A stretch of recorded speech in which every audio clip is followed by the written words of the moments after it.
Hello students, so let's start today's lecture. हमने previous session में public finance in India chapter start किया था।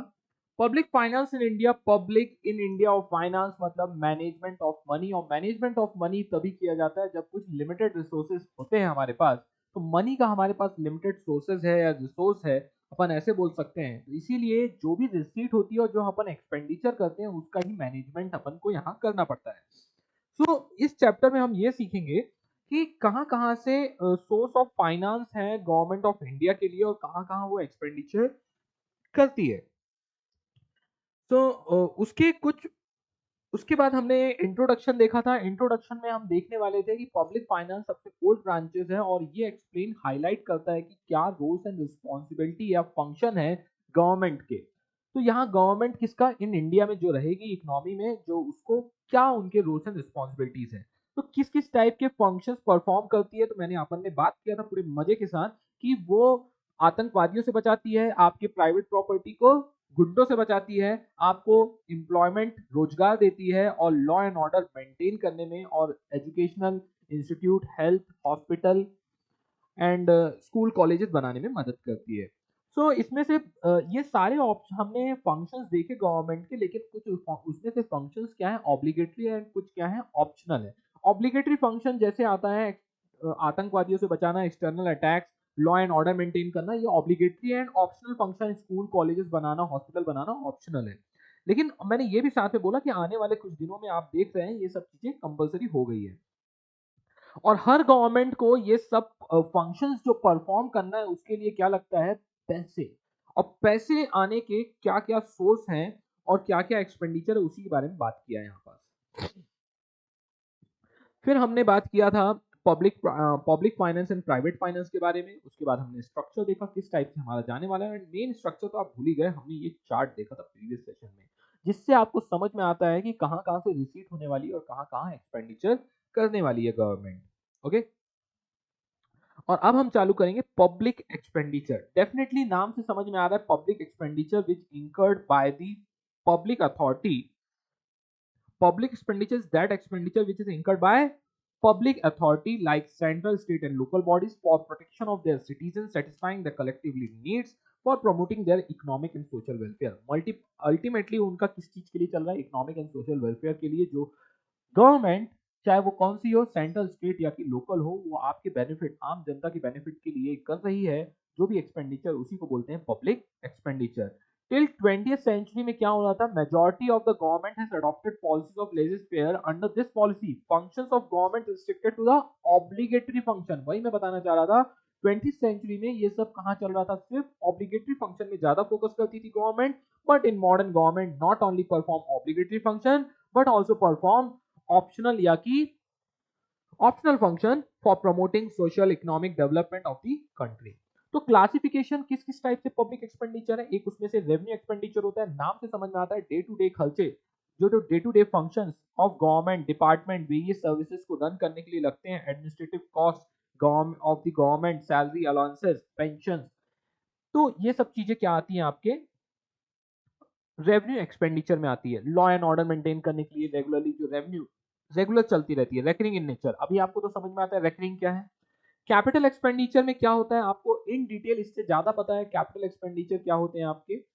Government के expenditure for progress and development of the country, example huge investment in different development projects, loans granted to the state government and the government companies, repayment of government loan. Indirectly ये बताओ capital expenditure के अंदर क्या बोल रहा है, चाह रहा है। अपन अकाउंटिंग लैंग्वेज में बात करें, या तो एसेट्स क्रिएट करेंगे, नहीं तो अपनी लाइबिलिटीज को कम करेंगे कैपिटल एक्सपेंडिचर से। Development expenditure productive in nature रहता है। एक्सपेंडिचर जो रिजल्ट करता है वो क्या रहता है आपका, generation of employment, increase in production, price stability, health, education, industrial development के लिए रहता है, R&D and all. non-development expenditure not yield any direct productive impact on the country is called as non-productive। हमने बात किया administrative cost, war expenditure, law and order maintain करने के लिए जो सब चलता है वो सब हमारा क्या है, नॉन प्रोडक्टिव है।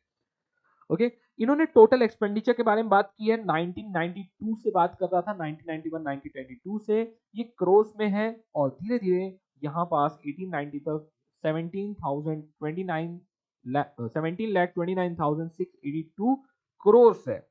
तो ये ट्रेंड दिखा रहा है किस प्रकार से टोटल एक्सपेंडिचर जो है public expenditure in India increase होता गया है। Okay,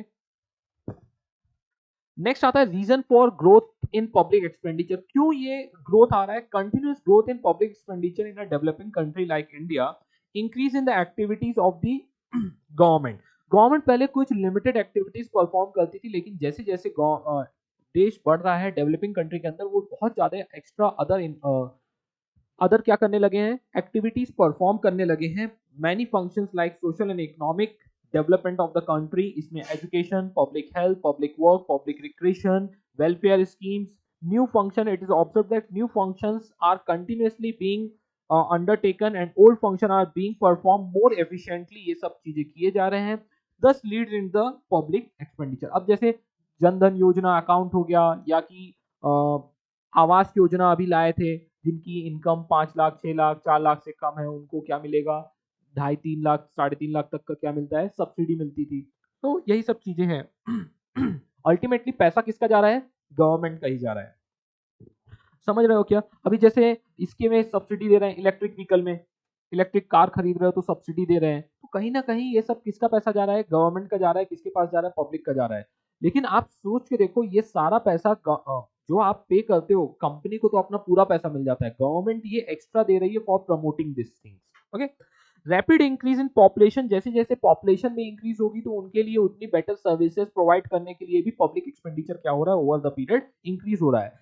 growing urbanisation, rural area से ज्यादा अभी अर्बनाइजेशन ज्यादा ग्रो हो रहा है, तो अर्बन एरिया में और ज्यादा डेवलपमेंट, एक ही कॉमन छोटे जगह में ज्यादा लोग रहते हैं, तो और ज्यादा बेटर सर्विसेज प्रोवाइड करना पड़ता है।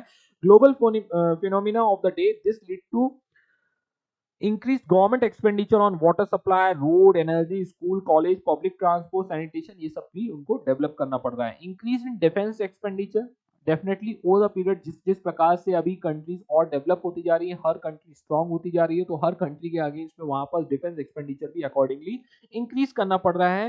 Due to unstable and hostile international relations, जैसे रहेंगे वैसे आपको डेवलप करना पड़ता है। स्प्रेड ऑफ डेमोक्रेसी, अब पब्लिक एक्सपेंड मैं बार बार पब्लिक एक्सपेंडिचर क्यों बोल रहा हूँ मालूम है? जनरली स्टूडेंट क्या होता है, जब मैंने ऐसे जूम करके पढ़ाता हूँ ना, तो पढ़ क्या रहा है वो भूल जाते हैं, कौन सा हेडिंग चल रहा है, क्या कंसेप्ट चल रहा है, वही भूल गए। अभी पढ़ क्या रहे हैं हम? पब्लिक एक्सपेंडिचर में क्यों इतना ज्यादा ग्रोथ हो रहा है? क्योंकि स्प्रेड ऑफ डेमोक्रेसी, डेमोक्रेसी होने के कारण पब्लिक के ऊपर एक्सपेंडिचर करना बहुत ज्यादा जरूरी है। नहीं तो गवर्नमेंट, पब्लिक को क्या लगता है, ये गवर्नमेंट पैसे हमसे लेती है और खा लेती है, भले वो एक्सटर्नल अफेयर्स, फॉरेन, वॉर, इन सब चीज में एक्सपेंड हो रहा है तब भी, लेकिन वो रेगुलर इलेक्शन में, देखो लिखा है majority of the countries in the world are democratic democratic तो democratic form of government is expensive due to regular election. बार बार इलेक्शन होते हैं, जब तक आप एक्सपेंडिचर नहीं करोगे, डेवलपमेंट नहीं करोगे, प्रोग्रेस नहीं होगा कंट्री का, तो आप वोट किस बेसिस में मांगोगे? दस result in the total expenditure of the government. और आपको एक और लॉजिक बता दूं कि पिछली गवर्नमेंट ने यदि कोई एक्सपेंडिचर करके गया है, डेफिसिट है, तो वो सब नेक्स्ट आने वाली गवर्नमेंट को ही पे करना पड़ता है। तो मतलब खुद से इलेक्शन आने से पहले और जितना खर्चा करना है करो, मतलब डेवलपमेंट रिलेटेड, और उसके बेस में आप क्या मांग सकते हो, वोट मांग सकते हो। खुद आ गए तो खुद पे रीपे कर देंगे, नहीं आए तो आने वाली करेगी। इन्फ्लेशन, तो पब्लिक एक्सपेंडिचर कब किया जाता है, ज्यादा कब करें, मतलब अकॉर्डिंगली क्या करते हैं, इन्फ्लेशन वगैरह को कंट्रोल करने के लिए। Just like private individual, the government has to buy goods and services from the market for the spread of economic and social development. अरे कुछ भी कंस्ट्रक्शन करना हो, कुछ भी बनाना हो, तो गवर्नमेंट को भी सीमेंट, लेबर, ये सब चीजों को भी पेमेंट तो करना पड़ेगा। तो normally prices showing a rise trend, due to this the government has to incur the increasing cost. तो अकॉर्डिंगली वो भी अपने कॉस्ट को इंक्रीज करती है। इंडस्ट्रियल डेवलपमेंट में क्या बोल रहा है, leads to increase in the industrial development. यहाँ पास आपका production, employment, overall growth in the economy. Hence the government also क्या कर रहा है, ह्यूज एफर्ट्स ले रहा है इंडस्ट्रियल डेवलपमेंट के लिए। डिजास्टर मैनेजमेंट, नेचुरल क्लैमिटीज जो हो जाती है, अर्थक्वेक, आग आग आग पानी धूल मिट्टी के कारण जो भी प्रॉब्लम होता है, उसको डिजास्टर को भी मेंटेन करने के लिए और उससे वापस रिकवर करने के लिए, तो ये सब भी एक्सपेंडिचर करते हैं, तो वो भी क्या आते हैं, पब्लिक एक्सपेंडिचर। नहीं तो आ गया वहां तूफान आ गए, सुनामी आ गई, हो गया, पड़े रहने दो वहां के लोगों को, तो अगली बार वहां से वोट मिलेगा क्या आपको? नहीं मिलेगा। और क्या ये ह्यूमैनिटी के लिए सही है? नहीं है। तो इसलिए वो भी वहां भी बहुत सारा एक्सपेंडिचर अब होने लगा है। मेरी भावना आप तक पहुंच पा रही है? ठीक है। तो ये सब था पब्लिक एक्सपेंडिचर ग्रोथ होने के रीजन। और अच्छे से आज की डेट में तो modern government working on welfare state, जितना ज्यादा आप देश की जनता के लिए आप वेलफेयर करोगे उतना ज्यादा continuous increase in the public expenditure भी होगा, और तभी आप बार बार क्या आ पाओगे, पावर में आ पाओगे। तो पब्लिक की रेवेन्यू क्या है, पब्लिक से जो आने वाली रेवेन्यू है aggregate collection of income of the government with the government through various sources, तो डेफिनेटली पब्लिक से ही आता है। So revenue hold the permanent position in the study of public finance, तो ये तो डेफिनेटली सबको इसके बारे में स्टडी करते हैं कि कहाँ कहाँ से पैसे आने वाले हैं, part of study of economics. Necessity of public revenue arise due to the public expenditure, यदि पब्लिक एक्सपेंडिचर ही ना हो तो पब्लिक रेवेन्यू की जरूरत हो ही ना। सो सोर्सेस क्या है, टैक्सेस और नॉन टैक्स रेवेन्यू है। टैक्सेस में आपके कौन कौन से आ जाएंगे, डायरेक्ट टैक्स आ जाएगा, दूसरा इनडायरेक्ट टैक्स आ जाएगा। तो एक कंपलसरी कंट्रीब्यूशन वर्ड एक करके रखा है, उसी को बोलते हैं क्या, direct tax. Every citizen of the country is legally bound to pay the tax imposed upon him and the major source of revenue to pay the government. If any person do not pay, उसको punish भी किया जाता है, jail भेज देंगे। And tax paid by the tax payer to enable the government to income expenses in common interest of the society. अपन पढ़ क्या रहे हैं, tax possess the following essential characteristics, ये कौन कौन से उसके अंदर खूबियां होती हैं एक टैक्स के रिजीम के अंदर। तो बोलते हैं टैक्स सबको देना पड़ेगा, जो नहीं देगा हम उसको जेल में डाल देंगे। ओके। अच्छा एक चीज और लिखा है, the essence of tax is distinguish from the other charges by the government in the absence of direct, एक क्विड प्रो को का कंसेप्ट रहता है, वहां पर लिख लो, between the tax payer and the public authority, something for something. मतलब जब आप दोगे खून के बदले हम तुमको आजादी देंगे, सुना है ना, तो समथिंग फॉर समथिंग, तो वैसे ही यहाँ पास क्विड प्रो को का कंसेप्ट है यहाँ पास। खून के बदले आजादी मत लिख लेना तुम लोग, something for something. So compulsory contribution होता है एंड गवर्नमेंट इंकर करती है, जब कंट्रीब्यूशन आएगा तो गवर्नमेंट एक्सपेंस इंकर कर पाएगी। And not entitle him to receive any direct और प्रोपोर्शनेट बेनिफिट और सर्विसेज, क्या बोल रहा है, कोई भी, अब जैसे अंबानी जी फॉर एग्जांपल कोई और दे रहा है, ज्यादा टैक्स दे रहा है, तो उसको प्रोपोर्शनेटली हम बेनिफिट नहीं दे पाएंगे। जो टैक्स आ रहा है वो क्या होगा, नॉर्मल कॉमन फॉर ऑल रहेगा। अब अंबानी जी ने बहुत टैक्स दिया मुंबई के लिए, देख तो मुंबई में थोड़ी ना स्पेंड हो रहा है सिर्फ, वो तो ऑल ओवर कंट्री में, पता चला कन्याकुमारी में जाके वहां पर उसका डेवलपमेंट हो रहा है उस पैसे से, तो इस तरह नहीं हो सकता है। And tax is imposed on income, property, commodities and services. अब कुछ कैनन प्रिंसिपल्स ऑफ टैक्सेशन है। एडम स्मिथ फाउंडर थे मॉडर्न इकोनॉमिक्स के, तो इसके बारे में भी आप ना मेरे नोट्स में, मेरे समरी चार्ट में ना इसके बारे में नहीं है, लेकिन इसको छोड़ना नहीं है। ठीक है, हम इसमें आते हैं, पहले डायरेक्ट टैक्स इनडायरेक्ट टैक्स देख लेते हैं। डायरेक्ट टैक्स जो इनकम और प्रॉपर्टी में डायरेक्टली लगती है, borne by the person whom it is levied। Indirect tax क्या होता है, गुड्स एंड सर्विसेज में लगता है, प्रोडक्शन और sale of purchase of a commodity में लगता है। Impact and incidence of tax are on different heads, but actually वो जाता कहाँ है, कस्टमर के पास में ही जाता है। ओके। अब यहाँ पास उसने do you know direct tax are further classified in 3 categories, वो कौन कौन से आपके, proportionate tax, progressive tax and ये आपका रेग्रेसिव टैक्स है। तो देखते हैं, proportionate tax levied on the same and constant rate on all the income, it is called as proportional tax, same rate से लगता रहता है। प्रोग्रेसिव टैक्स किसको बोलते हैं, tax which increase with every increase in the income is called as progressive tax। and regressive tax, तो आप बोल सकते हो प्रोपोर्शनेट टैक्स किस में लगता है, गुड्स एंड सर्विसेज में लगता है, सेम रेट से लगता रहता है। ओके। प्रोग्रेसिव टैक्स आपका इनकम टैक्स होता है, जैसे जैसे आपकी इनकम इंक्रीज होती जाती है उसमें लगता रहता है। Regressive taxation is larger the income of the tax pair, the smaller is the proportion of tax levied on him. ये हमारे कंट्री में अप्लाई नहीं होता है, समझ में आ रहा है, जिसके पास ज्यादा इनकम उससे कम टैक्स लेंगे। नहीं नहीं, हाँ, अरे देखा जाए तो लॉजिकली भी बनता है कि भाई हर पर्सन को टैक्स देना चाहिए। अब मैं ज्यादा कमा रहा हूँ इसलिए मैं ज्यादा टैक्स अपने इनकम से दे रहा हूँ, तो ये थोड़ा सा प्रोपोर्शनेट बराबर नहीं पड़ता, लेकिन डेवलपिंग कंट्री के लिए बराबर है, ये हमारे कंट्री में अप्लाई नहीं होता, बहुत सी कंट्री में ये अप्लाई होता है। ओके। क्योंकि हर किसी से एक प्रोपोर्शनेट, आप इंडिविजुअल हो तो हर किसी की एक रिस्पॉन्सिबिलिटी बनती है कि आपको इतना टैक्स देना चाहिए। इस टाइप की चीजें, हमने ऑलरेडी आपसे इतना वसूल लिया है, सुन लिया है, तो अभी आप मत दो, ऐसा वाला कंसेप्ट है। नॉन टैक्स रेवेन्यू के बारे में बताया गया है कि government administrative public enterprises gives grants, जो अपन ने थोड़ी देर में पहले बात किया था पिछले पिछले सेशन में यहाँ पर फीस की बात करी जा रही है। फीस किस टाइप की हो रही है? जो भी आपने स्पेसिफिक सर्विस रेंडर किया है गवर्नमेंट ने, like education fee, registration fee, वो सब फी हो गई। Price of public goods and services, so railway, postal charges, इससे जो पैसे आते हैं वो हो गया public goods and services. Special assessment करते हैं, मतलब payment made by the citizen on of a particular locality in exchange of certain special facilities given to them. तो उसी को बोला जा रहा है by the authorities known as special assessment. For example local bodies में facilities of road, energy, water and supply, उसके ऊपर का जो मिलता है वो अलग से लिया जाता है। फाइन्स एंड पेनाल्टीज तो आपको बहुत अच्छे से, कोई भी लॉ एंड ऑर्डर को वायलेट करोगे तो आपको क्या लगेगा? यहाँ लिखा है ट्रैफिक रूल वायलेट करने के लिए आपको जो पेनाल्टी लगती है, जंप करने के लिए नहीं लगता। हाँ, गिफ्ट, ग्रांट्स एंड डोनेशन, जो भी कंट्री को आता है पैसा, ये यहाँ पास रेवेन्यू के बारे में बोल रहा है। फॉरेन गवर्नमेंट इंस्टीट्यूशंस हमको देती हैं, फॉर डेवलपिंग कंट्री को भी मिलता है ये सब। The sources of revenue is uncertain in nature. Next आता है स्पेशल लेवीज, मतलब कौन सी लेवीज होती हैं आपकी? Harmful to the health. This is levied on those commodities the consumption which is harmful to the health, जैसे सिगरेट, कोकीन, गांजा, चरस, ऐसे। सो एक्चुअली सिगरेट में ही लगता है, टोबैको में लगता है, और मेरे को चीजें पता नहीं है, लेकिन आप देख लेना किस में लगता है। Harmful to the health and wellbeing of the citizen में कुछ प्रॉब्लम रहता है तो उस प्रोडक्ट में क्या लगाते हैं? ज्यादा टैक्सेस लगाते हैं।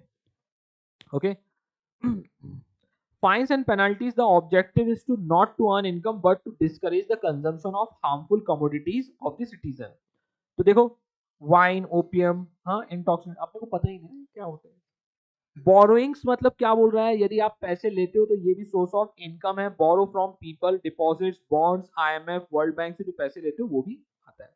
डू यू नो जीएसटी जब आया था 1 जुलाई 2017, propose by Kelkar task force on implementation. इनको मारना मत, केलकर नाम से समझ में आ ही गया होगा आपको। बाकी physical responsibility and budget management एक और थे, task force on implementation of physical responsibility and budget management in July 2004, and their 101st amendment in the Constitution Act 2016 provided for the constitution of Goods and Service Tax Council, comprising Union Finance Minister and Minister of State Revenue and Finance Minister of each state, empowering the council to make recommendation on the GST rates, exemptions and threshold of the tax।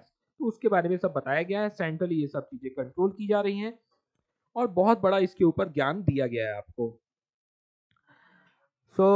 इसके ऊपर और चीजें क्या लिखी हुई हैं? Central goods and service tax, CGST होता है। सीजीएसटी क्या होता है? ओके, अरे वो तो पता चल गया। Tax levied on the inter state supplies of goods and services by the central government which is govern by the CGST act. तो एक होता है इंटर स्टेट और एक होता है intra state.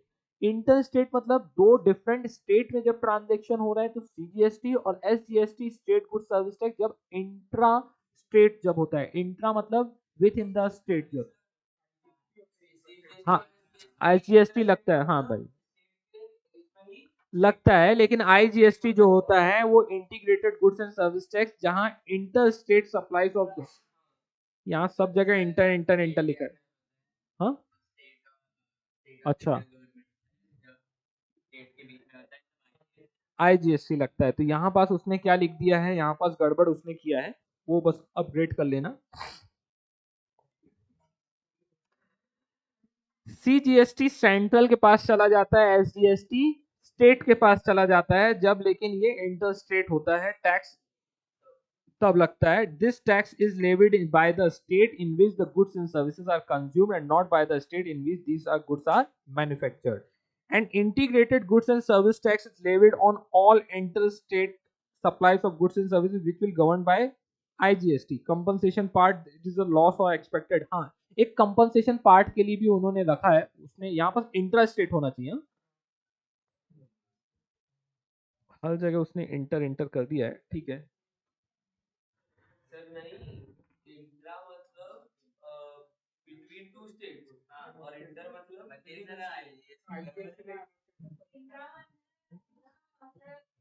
With in the state intra होता है। ओके, इंटर सिटी जैसे बोलते हैं ना, तो यहाँ इंटर स्टेट है। इंटर अपन को पढ़ने और समझने में तुम्हारी दिक्कत नहीं है, मैं समझ रहा हूँ। यहाँ बस प्रॉब्लम होती है बहुत से स्टूडेंट को। इंटर मतलब दो स्टेट के बीच में जब होता है, और इंट्रा मतलब विद इन द स्टेट होता है। अरे ठीक है,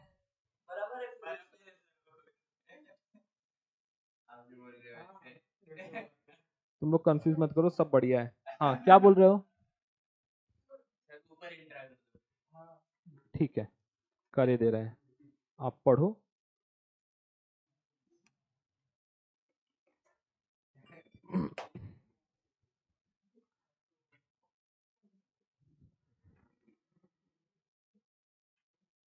ये वाला ना आपका जो बोल रहे हो, ये स्टेट वाला है। कहाँ लिखा है? यहाँ पास कुछ लिखा ही नहीं है। देखो, सुनो, सेंट्रल तो हर जगह लग ही रहा है। यहाँ पास आईजीएसटी बस इंकॉर्पोरेट हो जाता है, उसने जो लिखा है सब सही लिखा है, ठीक है। हाँ, कंपनसेशन पार्ट के बारे में मेन आपको मैं बता देता हूँ। कंपनसेशन पार्ट क्या रहता है आपका? कंपनसेशन पार्ट क्या रहता है बताओ? जब एक स्टेट, जब वो कहती है कि इनकेस जो मेरे पास जो पहले वैट के थ्रू आ रहा था पैसा, उससे कम आया, तो वो चीजें कौन कंपनसेट करके देती है? Central government. It is a loss of the expected income on a part of the state government. यदि स्टेट गवर्नमेंट को कुछ कम इनकम आई, तो उसके कारण क्या करना पड़ता है? सेंट्रल गवर्नमेंट उनको कंपनसेट करती है। एक्सपेक्टेड बेनिफिट ऑफ जीएसटी, कौन कौन से बेनिफिट है इसको देखिए। हाँ, एक्सपेक्टेड बेनिफिट।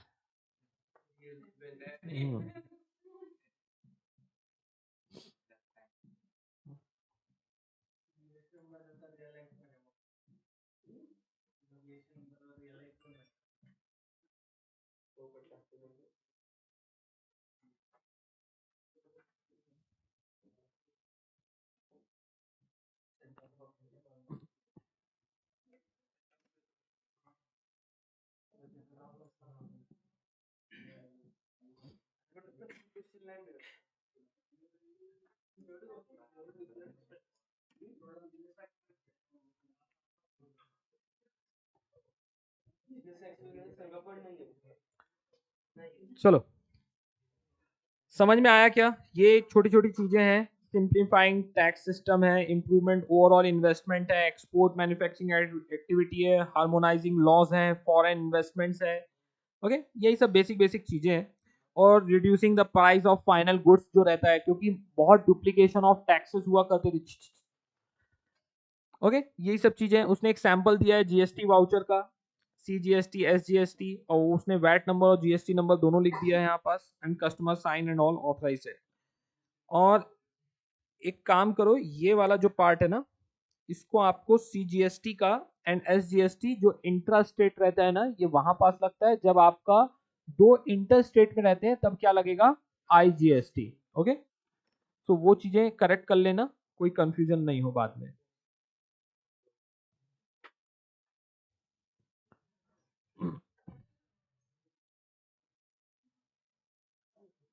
चलो, नेक्स्ट क्या है? पब्लिक, अरे तुम लोग क्या पढ़ रहे हो उसमें? दिल में पढ़ रहे हैं, वाही आती है। पब्लिक डेट क्या होता है? पब्लिक डेट के बारे में बात कर रहा है वो। Government also needs to raise loan. उसके पास भी क्या होता है, बहुत बार पब्लिक से क्या रहता है, पैसे उठाती है for the development of the economy. Raising debt is the most common activity of any government, because government expenditure generally exceeds the government revenue. So public debt policy जो रहता है गवर्नमेंट का, प्लेस इंपॉर्टेंट होता है public finance में। और definitely जब ये कब होगा? जब डेफिसिट बजट होगा। पैसे मतलब ज्यादा आपने स्पेंड किए और आपके पास है कम। Internal debt and external debt. Internal debt क्या होता है? Government borrow from its citizen, bank, central bank, financial institution, उसको इंटरनल डेट बोलते हैं। लेकिन फॉरेन गवर्नमेंट, फॉरेन बैंक और फॉरेन इंस्टीट्यूशन, इंटरनेशनल ऑर्गेनाइजेशन से, वर्ल्ड बैंक से लेते हैं, तो उसको एक्सटर्नल डेट बोलते हैं। Internal debt raised within the economy, voluntary compulsory होता है, यूज ऑफ डोमेस्टिक करेंसी होता है, कॉम्प्लेक्स लेस कॉम्प्लेक्स रहता है, लेकिन raised from outside economy voluntary in nature रहता है। Economy use of foreign currency होता है, कॉम्प्लेक्स फॉर मैनेजमेंट होता है। अब ये आप इंटरनल एंड एक्सटर्नल डेट को आप देखना, government selling bonds to its citizen, ये कौन हो गया, इंटरनल। और government of India borrowing funds from world bank, external. Government of India take loan from nationalised bank from for developing infrastructure facility, ये internal हो गया। Government loans from world bank for metro train, ये external हो गया। Physical policy के बारे में बोला है, पहली बार आप समझ लीजिए क्या होता है। It means by government adjust its spending levels and tax rate to monitor and influence a nation's economy. It deals with the public expenditure and public revenue and public debt. In short, financial policy implemented by government को ही अपन क्या बोल रहे हैं, physical policy. कौन सी policy होती है जब पूछते हैं तो बोलते हैं कि जो फाइनेंशियल पॉलिसी जो इम्प्लीमेंट करती है गवर्नमेंट, कहाँ से सोर्स ऑफ रेवेन्यू, कहाँ स्पेंडिंग है, उसी को बोलते हैं फिजिकल पॉलिसी। फाइनेंशियल एडमिनिस्ट्रेशन के बारे में क्या बोल रहा है, a smooth efficient implementation of revenue, expenditure and debt policy of a government. बहुत ध्यान से पढ़ो इसको, यहां पास से थोड़ी चीजें चालू हो रही। फाइनेंशियल एडमिनिस्ट्रेशन बोल रहा है smooth and efficient implementation of revenue and expenditure and debt policy of a government is represent to a financial administration, इसी को तो फाइनेंस बोलते हैं, राइट। फाइनेंशियल सिस्टम होना चाहिए कि स्मूथ और एफिशिएंट तरीके से जो फंड्स हैं रेवेन्यू का, एक्सपेंडिचर का एंड डेट का बराबर से हो। तो it includes preparation and implementation of government budgets along with overall growth of the country, ये होनी चाहिए। इसके अंदर और क्या आ रहा है, गवर्नमेंट बजट के बारे में बोल रहा है, showing the expected receipt and proposed expected receipts। यहां पास इंपॉर्टेंट क्या बताओ, expected and proposed expenditure of the government for coming financial year। In India, financial year is start from 1st April to 31st March, and Article 112 of the Constitution has a provision for annual financial statement. In every budget, a set of 7 budget documents describe the details of the government finance in India. Word budget कहाँ से, French word है, और बोगते जो भी बोले, जो French जिनको आता है वो अच्छे से बोल लेंगे। विच मीन्स अ बैग और wallet contain financial proposal, and these financial proposals are in the form of government expenditure and revenue। मैंने आपको कुछ देर पहले ही बोला था, इनकम से हट के वो कहां आ जाएगा, रेवेन्यू में आ जाएगा, ठीक है। सो एक्चुअल में हुँ? हाँ, रिसीट्स रेवेन्यू, लेकिन हाँ रेवेन्यू भी इनकम है, लेकिन कोशिश करो वो रिसीट्स है, रेवेन्यू या इनकम आप बोल रहे हो, लेकिन पर्पस समझ में आ रहा है, वो गवर्नमेंट की कोई इनकम नहीं है। Okay, the budget is not used to in the annual financial statement of government. चलो रेवेन्यू एंड कैपिटल बजट के बारे में बात करते हैं। अच्छा, आप लोग को क्या समझ में आ रहा है रेवेन्यू बजट और कैपिटल बजट? रेवेन्यू बजट से जो रेवेन्यू रिसीट से जो रेवेन्यू एक्सपेंडिचर मेट किए जाते हैं उसको रेवेन्यू बजट बोलते हैं। कैपिटल बजट में कैपिटल रिसीट से कैपिटल एक्सपेंडिचर पे किया जाता है उसको कैपिटल बजट बोलते हैं। मेरे होशियार, अब समझ में आया क्या पहले चार्ट का, क्योंकि वो कंसेप्चुअली काफी कुछ उसमें दे दिया है। Consist of revenue receipt and revenue expenditure of the government. Revenue receipt are divided into tax and non-tax revenue. Revenue expenditure comprises of interest paid to the government, borrowing, subsidies. वही चीजें बोल रहा है। Capital budget consist of capital receipt and capital payment. So ये चीज आ गई आपकी। Types of budget, types of budget भी हमने पढ़ा, बताओ कौन कौन से बजट है? Balance budget, surplus budget, deficit budget. Balance budget जिसमें गवर्नमेंट के receipts and expenditure same equal रहते हैं। सरप्लस बजट में गवर्नमेंट रिसीट्स ज्यादा रहती है एंड यूजफुल कब होता है? In period of inflation surplus budget ज्यादा अच्छा रहता है। रीजन क्या है? हम फंड्स को इन्फ्लेशन के टाइम में हम पैसे रोकते हैं तो गवर्नमेंट क्या करेगी? एक्सपेंडिचर ही नहीं करेगी। जब एक्सपेंडिचर नहीं करेगी लेकिन रिसीट आती रहेगी तो पैसे हम पब्लिक से ले लेंगे और लेकिन मार्केट में देंगे ही नहीं, तो पैसे हमारे पास आ जाएंगे, मार्केट से पैसे कम हो जाएंगे और इन्फ्लेशन कंट्रोल होगा। सो ये पूरा इन्फ्लेशन के बारे में बताया है। Tendency of prices raises rapidly, this needs to be check. Inflation का मतलब पहले बताया। इन्फ्लेशन का मतलब क्या होता है? गुड्स के प्राइसेस कंटिन्यूअसली क्या हो, इंक्रीज हो। एक बार मैं आपको बता देता हूँ। Useful during inflation, in the period of inflation tendency for prices rises rapidly, बहुत तेजी से बढ़ती है। Needs to be checked those who have more or less fixed income, the rise in the price can check by the lowering the level of effective demand in the economy. This can be done by increasing the taxes, which would increase the revenue of the government and reducing the purchasing power of the public. Public people का क्या होगा, purchasing power कम हो जाएगा, rate tax ज्यादा हो जाएगा। देखो देखो, आपका अभी चलता है for example 10% rate of tax है, 100 रुपए कमाते हो, 10 रुपए भारत सरकार को देने पड़ते हैं। कल से मैं बोल दूं कल से 30 रुपए देने पड़ेंगे, तो पहले आप कितना यूज कर लेते थे, 90 रुपीज, अब कितना यूज कर पाओगे, सिर्फ 70 रुपीज। समझ में आ रहा है? तो इसलिए आपके पास परचेसिंग पावर जैसे कम होगी तो आप अपने स्पेंडिंग को कंट्रोल करते हो, तो अपने आप इन्फ्लेशन क्या होता है, कंट्रोल होता है। As a result aggregate demand, मैंने इसके बारे में पूरा ज्ञान दिया हुआ है। ओके, डेफिसिट बजट में क्या होगा, गवर्नमेंट की रिसीट कम रहेगी, एक्सपेंडिचर ज्यादा रहेगा। प्रूफ यूजफुल किस केस में, डिफ्लेशन या डिप्रेशन के केस में ये बहुत ज्यादा यूज आता है।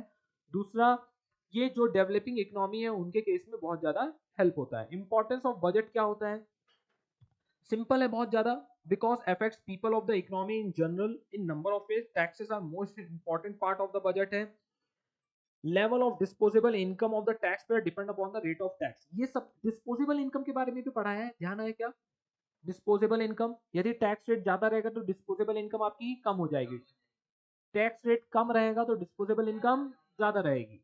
वो टॉक कर रहा है टैक्स रेट के बारे में। Government expenditure on various sites such as defense, administration, infrastructure, education, healthcare, lives of the citizen and overall economy. Because the government implementing the economic policy of the country, budgetary actions affects production, size, distribution, and the scope of importance of public finance in modern economy has undergone an immense change since last 100 years में बहुत ज्यादा change हुआ है public finance in India. और over the period, जैसे हमने बात किया स्टार्टिंग में ही, कुछ बात होती थी ऑब्लिगेटरी फंक्शन और कुछ ऑप्शनल फंक्शन। अब ऑप्शनल फंक्शन जैसा कोई भी फंक्शन नहीं रह गया। आज आपकी डेट में आप जो रोड, जो आपके रिक्वायरमेंट्स है, hospital, roads, bridge, dam, canals, electricity, transportation, ये आप हक से मांगते हो। ये इस तरह लगता है कि ये गवर्नमेंट की क्या है, ऑब्लिगेटरी फंक्शन है। आज भी आप भी सोचो, आज आपने पहली बार पढ़ा तो आपको लगा अच्छा ना करे तो हम कुछ नहीं कर सकते। समझ में आ रही है बातें? सो ये सब चीजें, सो डेमोक्रेसी जहां जहां रहेगी वहां ये सब चीजें करना कंपलसरी हो जाता है। अब आते हैं एक चीज और है, कैनन प्रिंसिपल्स ऑफ टैक्सेशन में आओ। कैनन प्रिंसिपल्स ऑफ टैक्सेशन, अरे आप कैनन्स ऑफ टैक्सेशन, तो कैनन्स का मतलब क्या होता है, प्रिंसिपल्स ऑफ टैक्सेशन क्या होता है, principle of equity and equality. तो स्मिथ सजेस्ट करते थे every person will pay the taxes to the government in proportion of his ability to pay. इसीलिए हमारे यहाँ जो सिस्टम लगा हुआ है प्रोग्रेसिव है। Okay, it means rich people should pay more tax compare to the poor. तो principle of certainty के बारे में क्या बोला है, taxpayer should know in advance how much tax he has to pay, कितना पे करना है, at what time he has to pay, and what form the tax is to be paid to the government। तो certainty होनी चाहिए, सब चीजें return में प्रॉपर क्लैरिटी के साथ होनी चाहिए। कन्वीनियंस बोल रहा है, कन्वीनियंस के लिए क्या बोला गया है, every tax should be levied in such a manner, it's such a time that it becomes convenient to the tax payer. तो इसलिए उन्होंने क्या निकाला है, टीडीएस और एडवांस टैक्स। इन दोनों केस में क्या रहता है, टीडीएस में हर मंथ आपके आने वाली फिक्स इनकम से कुछ पार्ट पहले ही गवर्नमेंट के पास पहुंच जाता है, तो आपको यहाँ दुख नहीं होता। ठीक है, इसी तरह एडवांस टैक्स, सडनली आपके टोटल इनकम में सडनली आपको पूरा एक साथ टैक्स पे करना पड़ेगा, तो आपको क्या लगता है, पेन लगता है, इतना पैसा हम भारत सरकार को दे देते हैं। आप गंदी निगाहों से देखते हो, इसलिए कन्वीनियंट देखना है। प्रिंसिपल ऑफ इकोनॉमी क्या बोल रहा है, the cost of the tax collection should be minimum होनी चाहिए। Major portion of the tax proceed spend on the tax collection itself. Tax can not be considered as a good tax. Okay, so main यहाँ पास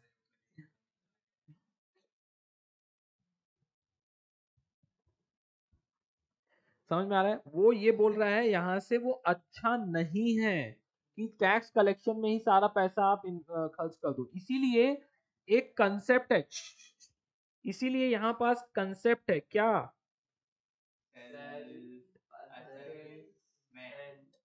okay. इसमें हम आपका पैसा calculate करके नहीं देंगे, आप खुद नियम कानून है, खुद से कैलकुलेट करो, खुद से भर दो, हमें आप पे पूरा भरोसा है। समझ में आया? So this way we have completed this chapter. Hope you have enjoyed this chapter.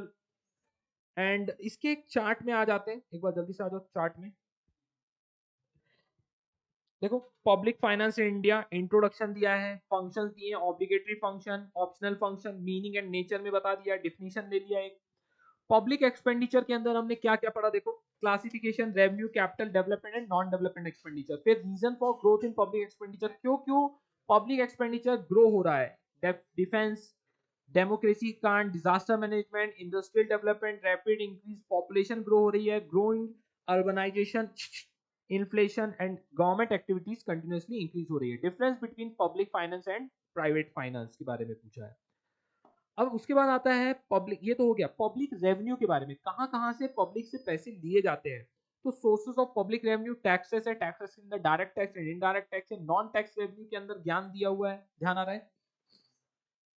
फिर उसके बाद हमारा आता है पब्लिक फाइनेंस में फाइनेंशियल एडमिनिस्ट्रेशन के बारे में बात कर रहा है, जो स्मूथ एंड एफिशिएंट इंप्लीमेंटेशन के लिए क्या लगता है, गवर्नमेंट को अपनी ये जो revenue expenditure and debt policy है अच्छे से परफॉर्म करनी चाहिए, अच्छे से एक पॉलिसी बनानी चाहिए और इंप्लीमेंट करनी चाहिए। उसके अंदर आता है रेवेन्यू एंड कैपिटल बजट, उसके अंदर आएगा आपका रेवेन्यू बजट के अंदर revenue receipt and revenue expenditure, capital budget के अंदर आएगा capital receipt and capital payment. ध्यान आ रहा है? रेवेन्यू बजट, रेवेन्यू रिसीट से रेवेन्यू एक्सपेंडिचर को पे ऑफ करते हैं, राइट। टाइप्स ऑफ बजट में बैलेंस बजट, सरप्लस बजट और डेफिसिट बजट के बारे में बोला गया है। हर किसी के बारे में ध्यान से पढ़ना, थोड़ा सा कंटेंट मैंने यहाँ फिल इन द ब्लैंक दिया है। कंसेप्ट लिखने के बाद अंदर का कंटेंट आपको लिखना जरूरी है। जैसे हमने बात किया था तीनों बजट का यूजफुलनेस कब कब है, कब अच्छा रहता है, तो उसके बारे में लिखना रहेगा, ओके। उसके बाद हमने देखा कि इंपॉर्टेंस क्या है इन बजट की, राइट। लास्ट में हमने पब्लिक डेट के बारे में देखा, public debt raising funds from, एक होता है इंटरनल डेट और दूसरा होता है एक्सटर्नल डेट। यदि विद इन अ कंट्री आप कोई फंड्स बोरो कर रहे हैं तो उसको इंटरनल डेट, और जो बाहर से कर रहे हैं उसको एक्सटर्नल डेट। फिजिकल पॉलिसी के बारे में एक चीज हमने पढ़ा है, अल्टीमेटली फिजिकल पॉलिसी क्या होती है, जो फाइनेंशियल पॉलिसी इंप्लीमेंट करती है गवर्नमेंट कंट्री के अंदर, उसी को क्या बोलते हैं, फिजिकल पॉलिसी। उसमें कहाँ से पैसे आएंगे एक्सपेक्टेड और कहाँ पेमेंट करना है प्रॉपर एफिशिएंट मैनर से, उसी को बोलते हैं क्या, फिजिकल पॉलिसी। सो आज के सेशन में हमने ये पब्लिक फाइनेंस को करते हैं wind up. So that's it for today, see you all in the next lecture, take care, bye bye.